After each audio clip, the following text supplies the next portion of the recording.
Hey guys, this is Truck Waffle again.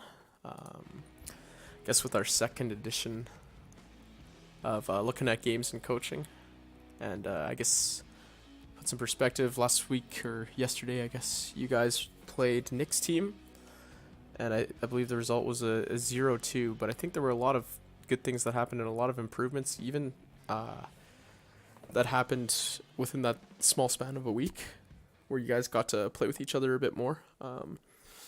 Honestly, losing 2-0 at the beginning of a Swiss league where teams with similar records play each other is not too big of a deal. Nick's team, according to a lot of the power rankings and a lot of the players that I know from LD2L, have told me that team is very good. So, honestly, no shame in losing 0-2, especially when you guys are kind of new to playing with each other. I guess is my point. So I think, as a lot of you have probably realized throughout these 4 games, and I think I've realized as well, is that your biggest weakness right now seems to be your laning stage and kind of surviving that. And what seems to happen every game is you guys seem to lose your lanes and then kind of are on this eternal struggle to keep within like a certain amount of net worth with the other team to keep that win percentage alive, and you in fact managed to pull a win off in week 1, where you guys lost the lanes pretty hard as well. So like your team fight, you've been winning fights where I don't think you should win based on your net worth, and I think that's just basically outplaying the other team. But you wouldn't have to outplay the other team that bad if you could just get through the lanes a little bit better. And I think, since you all know, there's not too much to look at in the games this week besides perhaps the laning stage. One thing to note is that in both games were ended by losing a team fight in or near your base, pretty much. So it's just being careful where to take those team fights, trying to keep pressure on the map so that maybe the team fights don't happen in your base and they happen outside instead. Maybe I'll talk about that a bit when we get to the games, but since I'm assuming most of you guys just watch the beginning of these videos first, especially if this happens to be a super long one, again, I hope it isn't. I don't think it will be, because I want to really just focus on the laning phase this time. I want to go through a couple of my games for some examples of, I guess, what I think a laning phase in the safe lane should look like, and I guess inversely, how the off lane should look like for the other team. So let's take a look. So this is a game. You can see all very good players in this game. I'm probably the worst, or one of the worst players in this game, and I'm playing position 5, playing the Warlock. I just wanted to show with the recent changes, since there was a pretty big patch that dropped between the time that I've last talked to you guys and how to zone a lane and now. I just wanted to kind of show what that could look like, and I think you guys don't do this in game 1, which is the first game where it's possible. I didn't check in game 2, but okay. So let's skip forward to when the game actually starts.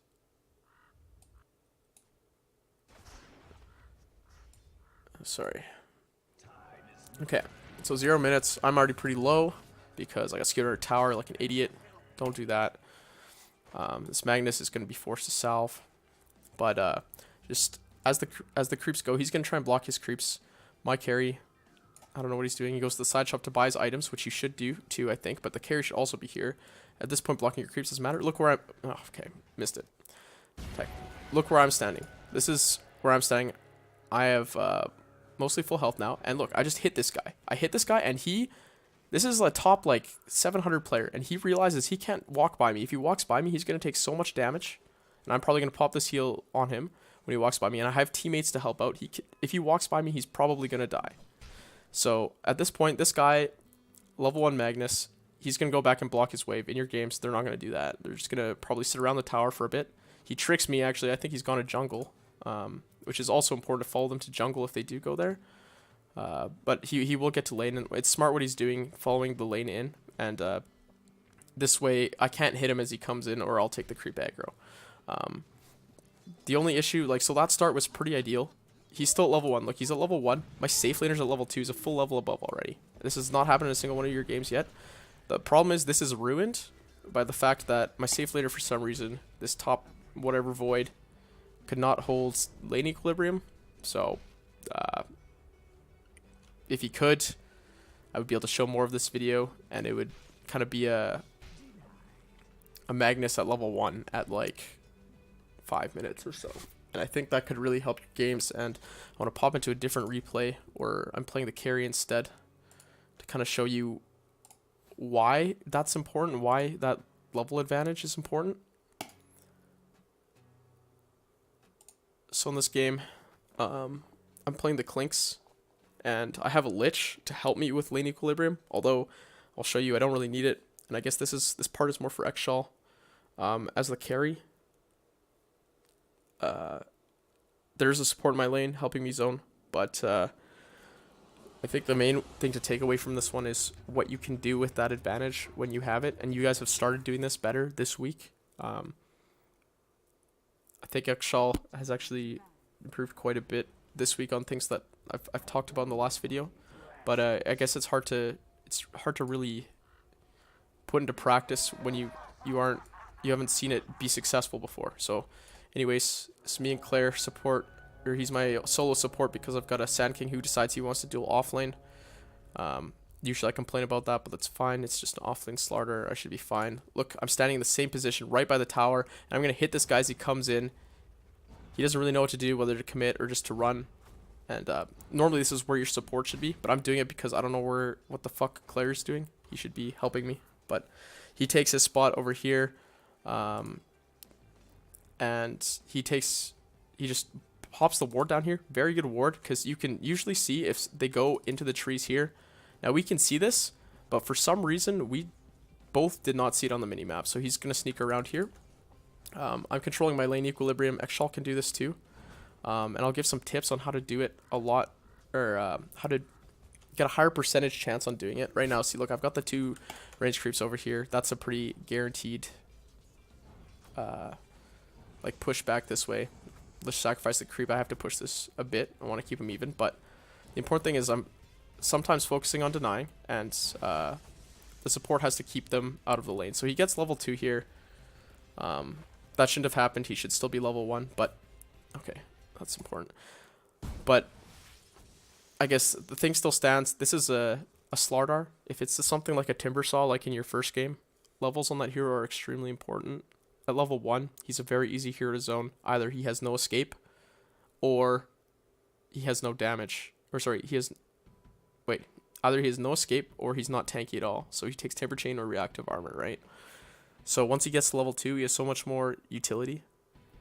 And once he gets to level 3, and I think in your guys' game, once he gets to level 5, he's literally unkillable, and you guys just throw your bodies at him, and he just gets so much armor and damage and turns on you guys and gets a lot of kills that probably didn't need to happen.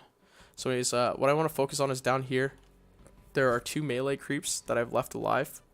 In cases without a Lich, there's probably going to be 1 melee creep or 1 range creep or something like that. I'm going to show you what I do here. It's just a little thing, Xshal. You can probably put into your games as well. So I'm taking a bit of damage. I walk this way. I drag the creeps closer to their side because, look, their creeps are going to meet there first. So they're going to have this group of 6 creeps coming down, and they're going to meet further away from the tower. Look, my range creep is not underneath my tower. My range creep is underneath my tower. The last range creep has to get closer and closer and closer, and eventually the creeps will slowly move closer and closer and closer, and you're going to lose lane equilibrium when you're like level 3. You're like by the 4th or 5th wave. So anyways, the Slardar realizes we found him in the tree, so we probably know about him. He's gone to go jungle. We still haven't realized this, but he hasn't been around for a while. Claire, being good support, goes and he's going to go try and find him in jungle. Blah, blah, blah, blah, blah. Same stuff happens. Speed it up a bit. Okay. Just trying to keep this even. Once again, this thing dies. I try to drag it, but I'm too slow killing them, etc.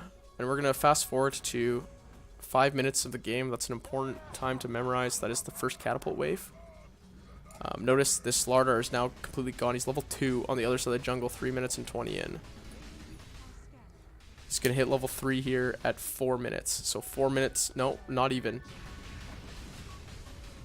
Still 2.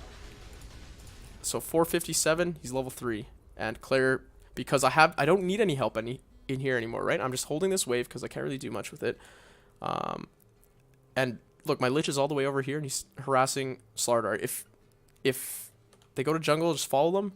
If you can't find them, just... This Lich could be sacrificing a creep over here in the off lane or in the mid lane or something like that, helping somewhere else. So the main part I want to get to you guys is that for Cryptic and Devcon and Sweeney Todd, if you're going to run tri-lanes, you stay until the offlaner leaves. When the offlaner leaves, you can just follow him, or that's when you start doing other stuff.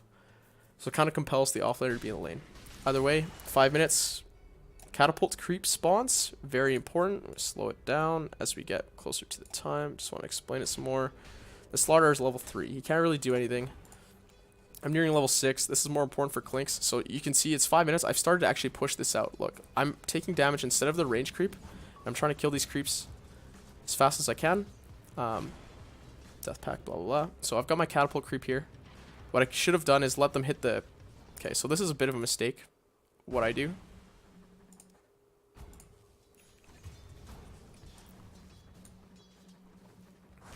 So, because I eat the catapult creep so fast, if you're not playing Clinks, leave them hitting that creep for a bit. Then the creeps will meet here. You're going to get this wave hitting on these creeps. And you're going to get this wave coming in by the time those creeps are dead. You're going to have 2 waves protecting your catapult creep when you hit the tower. So because I'm level 6 and this guy's level 3, look, I just hit him. I hit him, and because I'm so much stronger than him, he has to leave. If he stays, he's going to die. So I still have a range creep. I have this entire wave now. 2 range creeps. This one's going to walk in first. And my catapult creep. And I'm just going to hit this tower. And look, I have a Aquila. Turn it on. I think you did this game, which is better.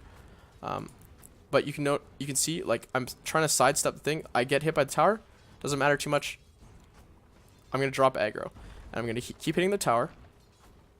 Stopping only to get the very last hit on creeps.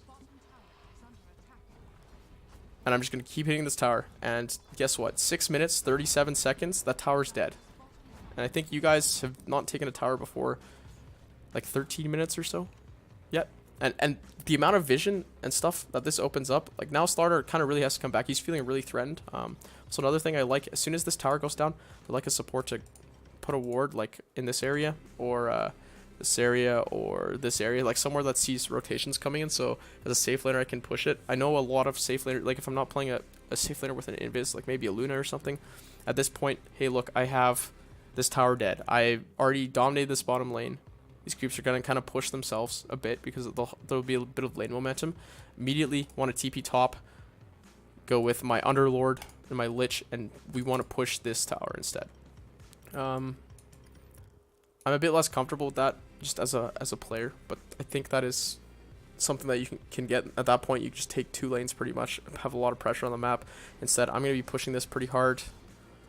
Let's see what happens here. I'm just going to keep hitting this. Get some damage on it.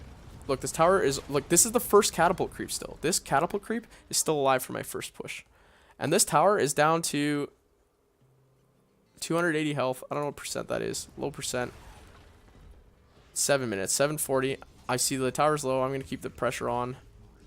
Look, because of all this pressure, this Ogre TP's in. Ogre TP's in.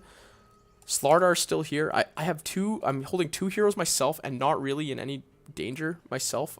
I've gotten tower gold for my team. So because of this, my teammates are more freely able to move around the map and stuff like that. And I'm just going to finish off this tower. And that's an 8-minute tier 2 tower. So if I didn't do that, if I instead went top, that's probably 2 tier 1 towers at 8 minutes. So sorry if that was a bit long. I just want to kind of show how to turn a lane advantage into like a real advantage, right? How to push that forward and actually make it a real thing. And I think we end up winning this game actually. It takes a while, but it's a lot more of the same. Look, I'm going to take some shots at the tier 3 tower here at 8 minutes 30. And like Ogre's here. You can't really do much. Slardar's here. Like they don't want to rotate any of these heroes. And it's also a thing about knowing like what heroes on the map can kill you when you're split pushing. So right now there's not a whole lot that can kill me. Like I don't understand how they gank me and kill me with the heroes they have. Slardar needs level 6 for any sort of vision. The rest of them don't really have gank potential. Sven isn't going to want to gank me. Sniper isn't going to want to leave his lane. So it's really just, can Ogre, Naga, and Slardar kill me? The answer is yes, but like all three of them have to be there, and they have to use their spells correctly. I can dodge Ensnare, can dodge Ignite, all that stuff. So even if they do gank me, there's a probability, or very large probability, to kill at least one of them, if not two of them before I go down. And putting this pressure on them, like if they kill me here, what do they get? They get my bounty, which is maybe like 400 gold at this point. That's nothing, right? They TP heroes here, they kill me for 400 gold. They don't get a tower, they don't get anything. They're so far from this tower. They've TP'd heroes away, so in fact we're probably going to get damage on their tier 1s, stuff like that. So anyways, that's just what I wanted to show. This point, win percentage already in our favor, despite probably we're down 2-5. Look, the kill score is 5-2. They have 5 kills on us already. I didn't even remember this, but even though we're down 2-5, we're completely stomping them in net worth. 2k at 8 minutes is really big. I'm trying to find the last. It's nice. So the other lanes are a shit show, but if you can get one lane ahead, you can get your entire team ahead. Actually, I didn't realize my Sand King was farming offlane instead of my Underlord. Whatever. That's bad too. Don't have your Sand King farm or your Underlord. Yeah. So anyways, that's that. Then I guess I want to get into your games a bit, and Xshal, just letting you know, you did label them backwards again. So game 2 is actually game 1. Okay, game 1 really quick. I want to talk a bit about the drafts too, because I think someone was telling me they were not that good this week, but I think they were fine. There's just 2 little things about the drafts I wanted to talk about, or 2 little issues and like 1 major thing to consider when drafting. Just a little thing.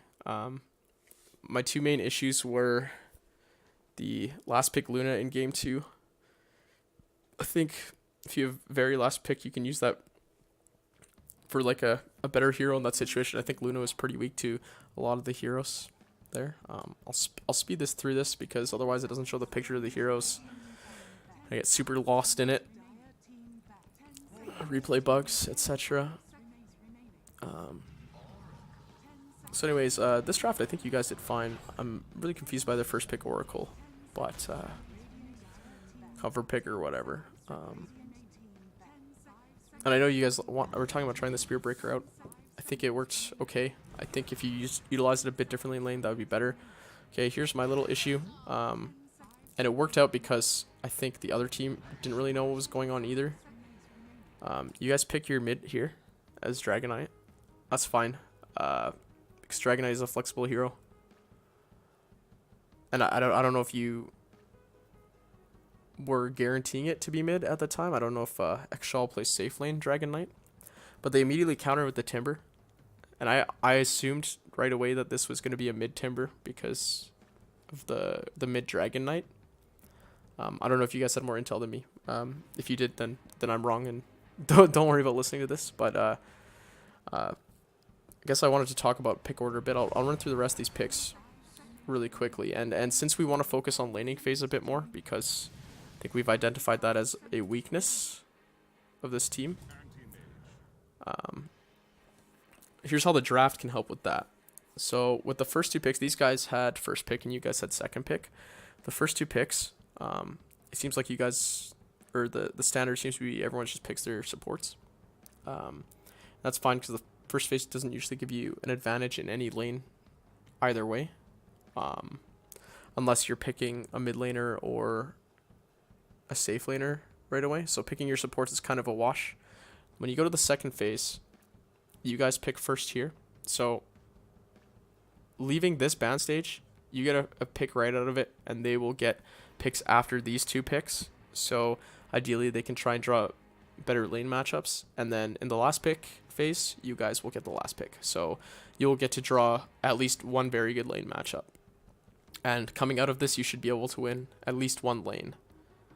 And if you win 1 lane, like I showed you, the game can go a lot differently for you. Because I think in all 3 of these games, or sorry, you only played 2 games. In both of these games, I don't think you guys can say you won a single lane.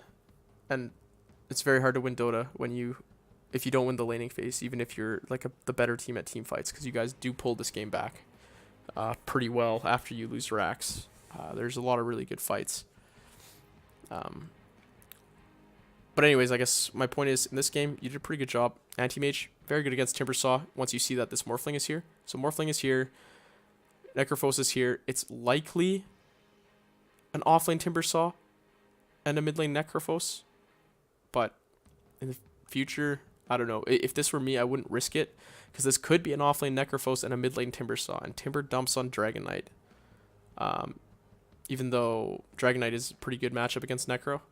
And Necro, as a ranged offlaner, probably would dump on Anti-Mage unless there's some really good zoning. But everything worked out in terms of lane-wise for you, in terms of the draft lane-wise for you, I think. Oh, shit. Okay, so slow this down. You guys go. Xshal's actually going to get a really good block here, if I remember correctly, because he gets the range creep in front. There's nothing you can do to stop that anymore, as on either team, these guys don't really get a good block. So what I want to see you guys doing here, because right now... Okay, actually, I want to talk about starting items first. Very good job. You guys much improved from last time. Look at all this regen you guys have.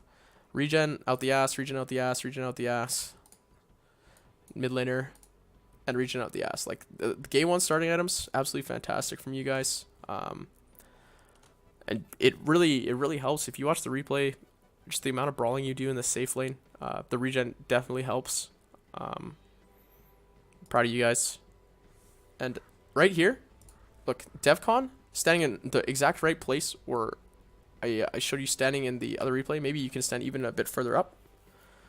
But the issue here is, because he's not used to the new patch, as soon as the creeps come, he runs back. So if you run back, that means Timbersaw and Sand King can get in range of the creep wave to get experience in this lane. So let us play a bit. And I think Cryptic, you guys should be holding hands, I think, at least for the first bit. So what I showed you was kind of just zoning against a single offlaner, right? Because that's a lot of the time how it works. But it seems like in your games, there's a lot of the time there's a dual offlaner. If there's a dual offlaner, same thing goes. You just need both your supports to stay together and stay over here. If they do, and you don't let the enemy offlane come in for the entire first wave, and your safe laner has a full level on them, it's very hard to lose that lane now. And even if they manage to come in with the second wave, because I don't think they will even, because they won't be thinking about how the aggro works. If you just walk to the side and come back, like if you walk over here when the wave comes down and you come back and just keep zoning this Timbersaw and the Sand King, and they're both here, because this Timbersaw can't do anything. He's reactive armor level 1. What's he gonna do, hit you for 51? Spirit Breaker 65 damage, 4 armor, ton of health. Sand King, annoying level 1, but you have line. You've got an Impale, it's cheaper. Stuff like that. So I think if you guys stood over here, you guys could have kept them at bay. Anti-Mage free farms, very good. Even if Anti-Mage doesn't, or even if this doesn't go off, I think there's some things I want to talk about as well. I guess it's more hero specific. So instead what ends up happening is Xshal gets this great block off. Range creep's already dead, so it's already 4v3 here. You guys are just fighting separately here. It's turning into a bit of a brawl. If this happens over here, they miss out on EXP already. But instead, they're getting all this EXP. It's turning into a brawl. Remember to use your mana right at the beginning. Maybe not with charge because it doesn't do damage, but you want to be using your mana because you have this 1.3 mana regen that's not happening. And I think you guys do get first blood here. And you guys get a lot of kills, actually, in the first couple minutes. Good first blood. You have first blood, blah, blah, blah. I think you guys end up killing this guy here. He doesn't actually have Timber Chain yet. Oh, no, you get close.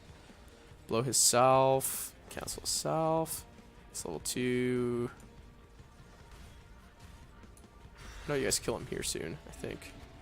Okay, also, if you take creeps away, like right away take them back. Don't, this is what I want to talk about. Yeah, so these 3 creeps follow you on your charge for a while. Cryptic, I think you need to, like, as soon as you realize they're following you, don't charge, or if you're charging already, cancel that charge. If these get aggroed here, that lane is over, like right now. But even if they're not, you guys I think are actually gonna kill him here. I think that's what happens. Very good stun. DevCon actually played really well on the line in this game. Actually, he played really well on the Dark Willow too. So you get the kill here. I don't think you kill him here. You survive with a good salve. Oh, you do kill him here. So anyways. Oh, no, you don't. It turns around. Either way, what I wanted to show was about a minute in the future. Look at your carry's level. Your carry, he's level 2. Timbersaw in this lane, because he pushes this a bit, he's going to hit level 4. While Xshal is still level 2.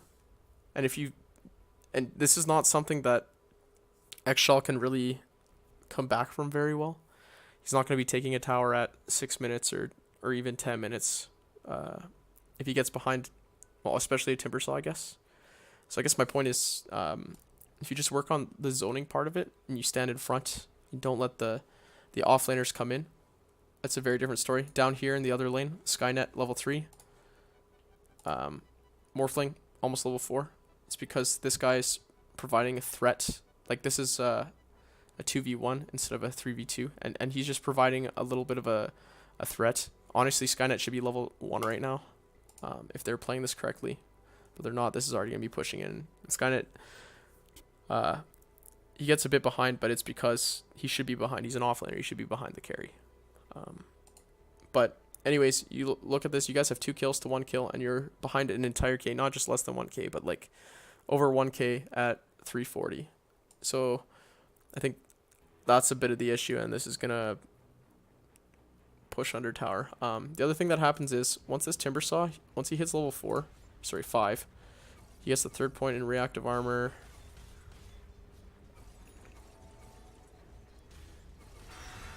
Sorry. Didn't do my timestamps as well as I thought.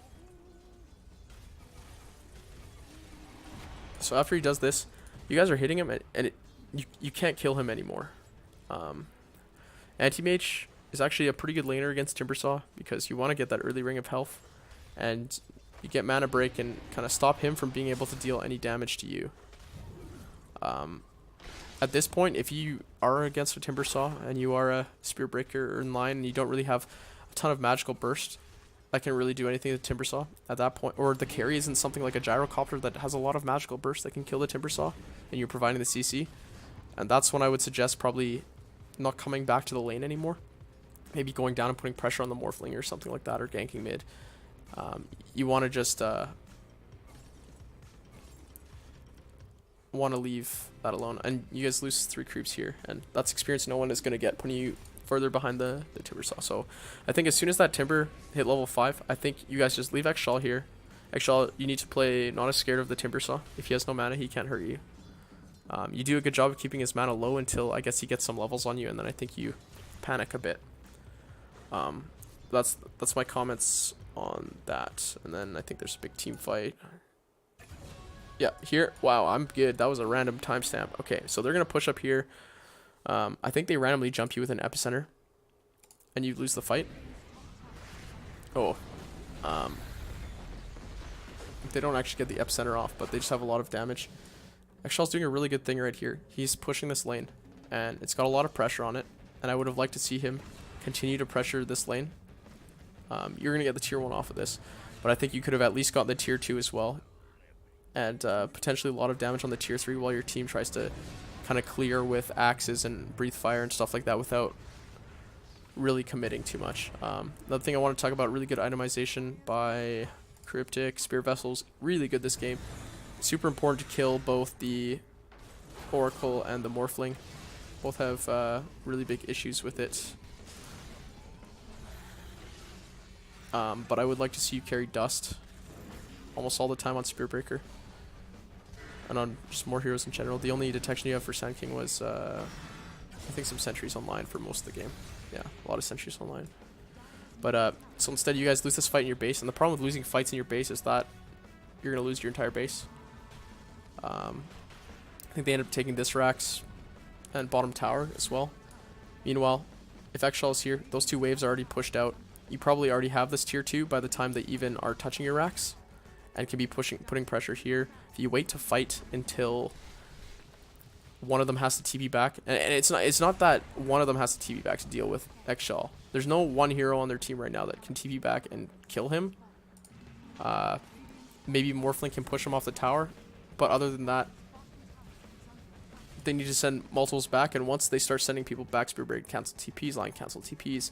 Even if you can't, you send Anti-Mage back, then you're fighting at least a 5v4 in your base on them, or a 5v3 if they had to TP2 back. So I like to try and play proactively and force reactions from them instead of the other way around. This way they got a reaction from you. It's very close to being good. You guys take a couple similar fights later at more of a disadvantage and get kills. I think one of them is like right here too.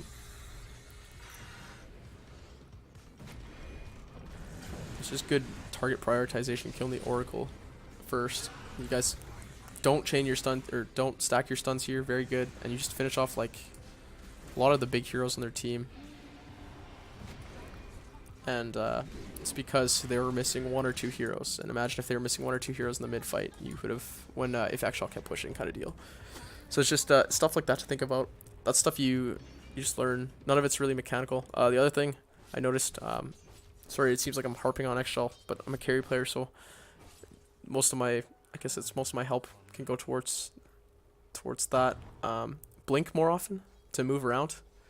You're sitting at full mana most of the time. You need to. The reason Anti-Mage is such a fast farmer is because he likes to blink. Okay, this is a really bad example right now because you're blinking all the time, but I swear there's times where you just walk to this camp. You want to be blinking to this camp. You want to blink to this camp. You want to blink to the next creep way faster, and then you want to blink to this camp. Or wherever you're going, you want to be blinking instead of just walking. But that was game 2. I think the game was almost guaranteed to be over after you lost this Rax and we're down 12k, but you did a really good job really extending the game, and I think that's something to be proud of and a really good sign for future games. Imagine if you're not really far down after laning phase. But yeah, I think all 3 lanes were lost except mid, and mid was a wash, I think, in this game, as Dragonite Necro probably will be. Okay, and then game 2. Oops.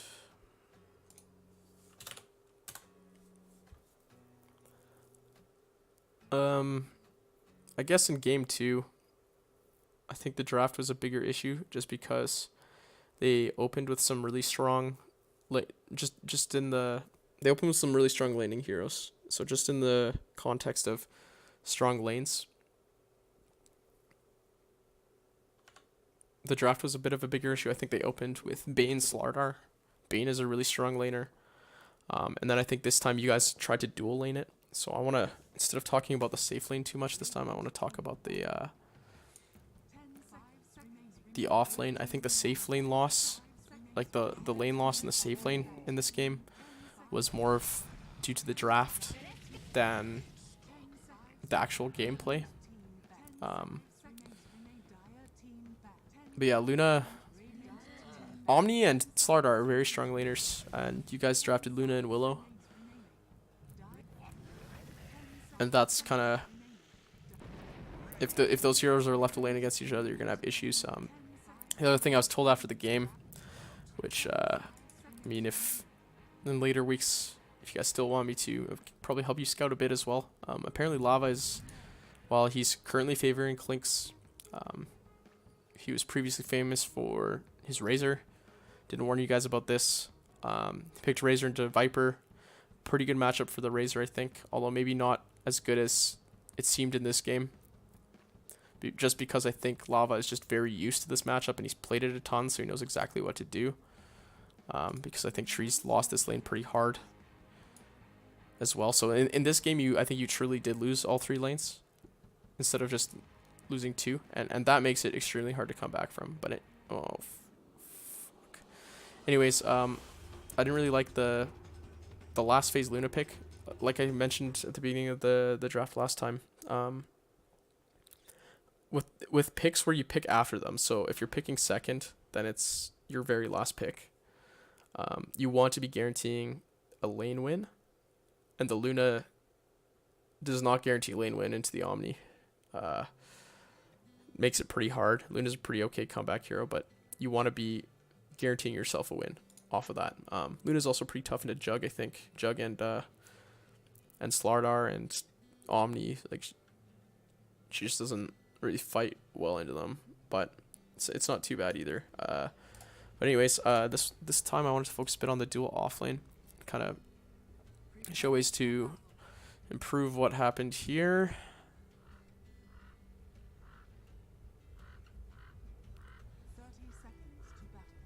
30 seconds to battle, blah blah blah. So you guys have dual offlane here, and I talked to Claire a bit about this as well, because he actually casted your game, and he thought that, and I agree, that this dual offlane should have probably done pretty good against Jug Bane. I think the issue as well is that Champloo as a player is a very good laner as opposed to the rest of his like in-game mechanics, because he seemed to play both lanes very well, was very strong at lasting denying.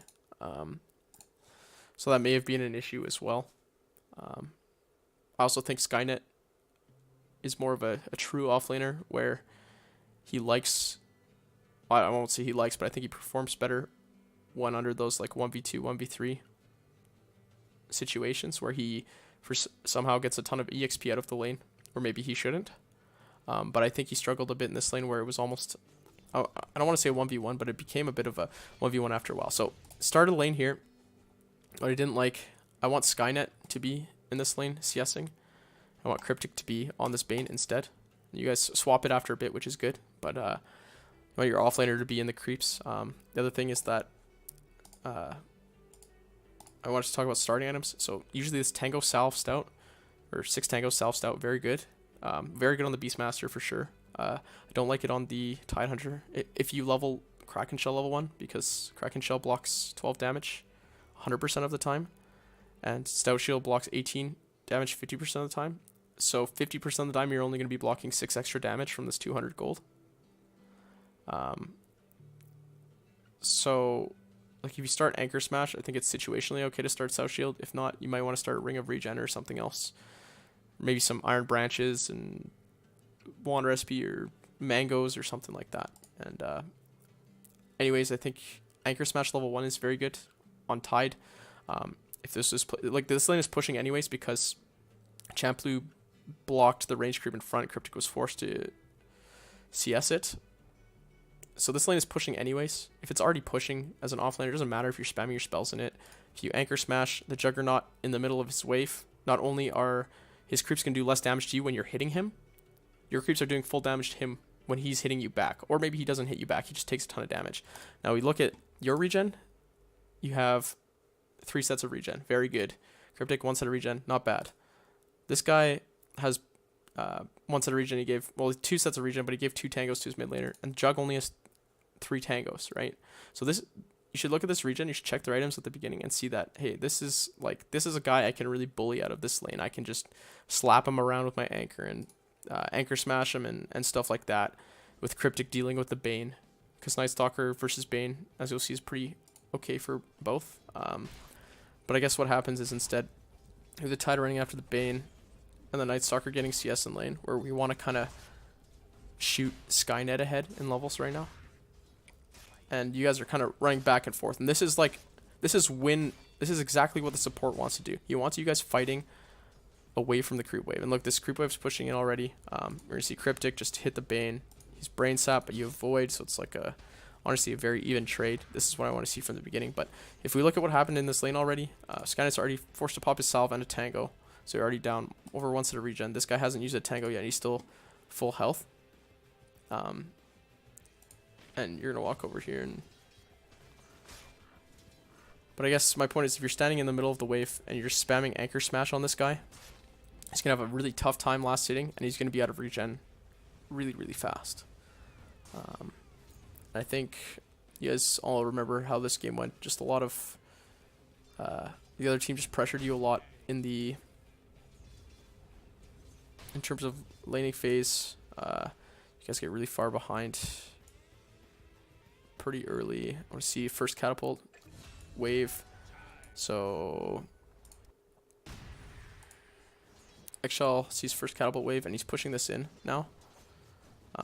At this point, I might not put the point of Moonglaves. I might, depending on how it's going, but I would turn on my Ring of Aquila, try and pressure this down, especially because you guys just traded with this Omni. Actually did a pretty good job early on keeping ahead of this Omni. I was kind of scared after the start that he was just going to run over the lane more than he did. But look, he's really low. He's got 1 tango left. You see him go missing, so you probably assume he's either going to Shrine or back to base. Either way, this gives you a bit of time to kind of push in this lane and get some damage on the tower. And I think you recognize that because you started pushing this lane in. But yeah, you start auto-attacking this catapult, realizing, hey, we can get something done. But just remember to turn on your wand. I guess after the first catapult wave, you only really manage to get 1,300 or like 100, couple hundred damage on the tower. And it's just little things that you just need to think about, not really like mechanical things. So I think these are really easy things to improve. Now, once again, I think everyone played super well once the game actually started. Moving on, and honestly think the Dark Will Hero worked out really well. He played well around the Terrorize in the fights. Yeah, so the same things as the last time too. If your teammate's gonna die and it's a guaranteed death, don't run in and die too. But like, even though Lava was stomping the lane so hard, you guys made some rotations, got a lot of kills in lane, kept it kind of even. But even though I think you guys are up in kills at a certain point, yeah, for most of the game. No, not most of the game. But like, the kills are pretty close at this point. 8 to 6, 11 to 6. But the gold lead just keeps like mounting against you guys, because I think at this point, well, Xshal had a rough game. He didn't get his farming items on fast enough. I know you listened very well about the itemization advice. I think in this game, I do like Hurricane Pike still even after the nerfs, but I think I get the Dragon Lance first. The range helps you farm creep camps like this one much safer by standing on the ledge, stuff like that.